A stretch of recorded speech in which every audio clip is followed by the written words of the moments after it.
Hi, my name is Drew Contreras, and this is my organizational behavior midterm presentation. The organizations I chose to kind of go over their decisions and see the history of their organization was Facebook or Meta and Roblox. And both of these companies started around 2003, 2004 with development, and both of them had great insight into the future and to see how our socialization and globalization played a factor into business and development of apps. And so Meta created Facebook in 2004 and opened it to Paso Robles and different universities, and it became fully public to anybody who wanted to join in 2006. By the year 2010, it was over $1 million, and there were plenty of users, and by 2012 it acquired Instagram for over $1 billion. Meta was growing and was monopolizing this territory in the marketplace, and it was saturating the market with different apps such as Instagram, and now with the new subsidiaries of like Snapchat and other developments, app developments, there's been a lot of success, right? And so we can see great leadership by Mark Zuckerberg, founder and CEO of Meta. There's great leadership, and there's a lot to be learned by his decisions and how he's made it this far. But a problem that occurred in 2021 was a huge leakage of hate involved messages, and there were just a lot of unmoderated content on Facebook.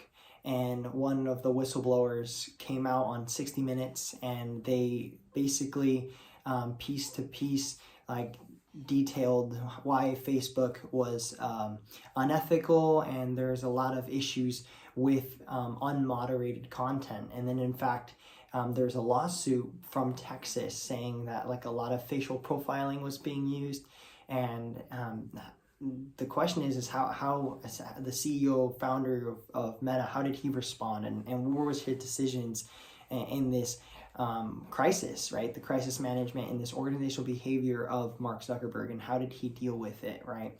And so he founded a third party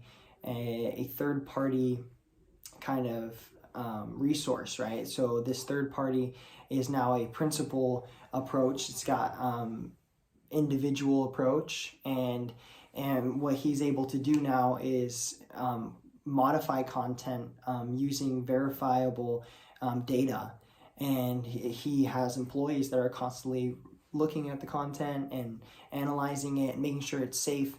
And then also he wants us all to practice the freedom of speech. So Mark Zuckerberg is a true advocate for the First Amendment, and his decision in this third party was just to add accountability, and he created a moderating, pretty much like his own third party moderator, which is pretty great. And I think like that's a great insight into these other app developments who need help with their moderations, because Roblox had a similar issue, and Roblox similar history started in 2003, founded by Eric Cassell, and there's a lot of content, right? And the fact that we have billions and billions of users on these developments talking amongst themselves, like there's a lot of moderating that needs to be done, but how do we not cross the line?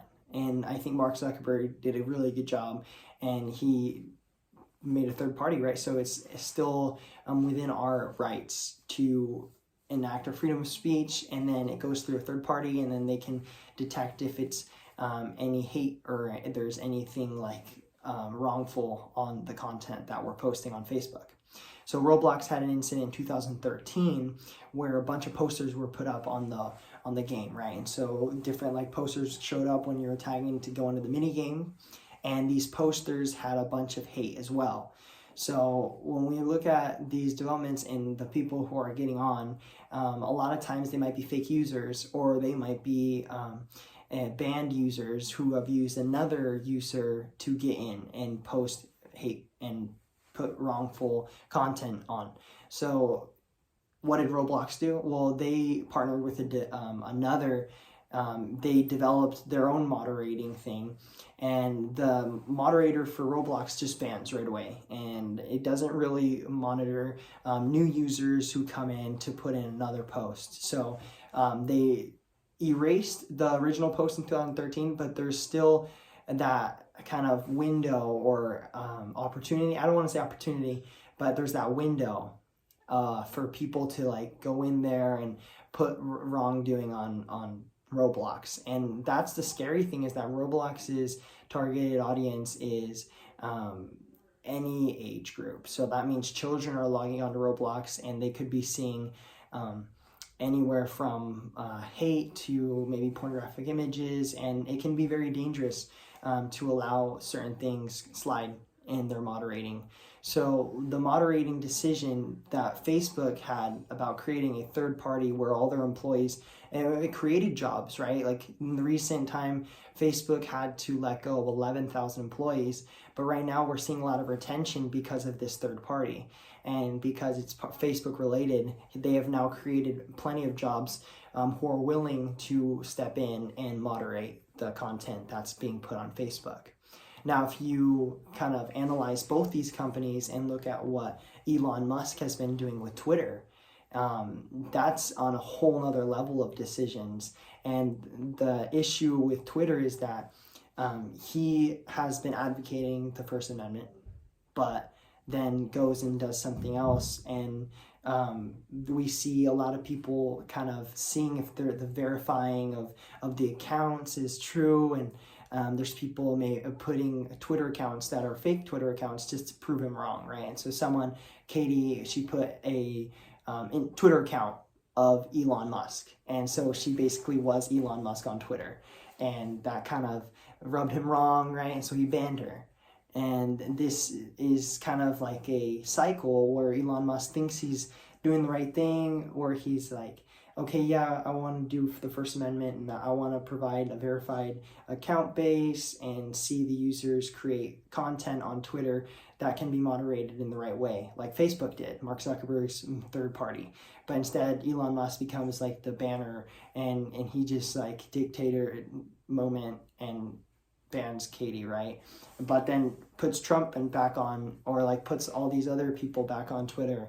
And it just, there isn't really any standard. And the 7 principles that Facebook has and Meta has for all the different categories, whether it's politics, whether it's gender, or those things that are being allowed now on Meta to be posted because of their third party. This is freedom of speech. And I think that decision outweighs the other decisions that Roblox had and Twitter with Elon Musk just banning the accounts.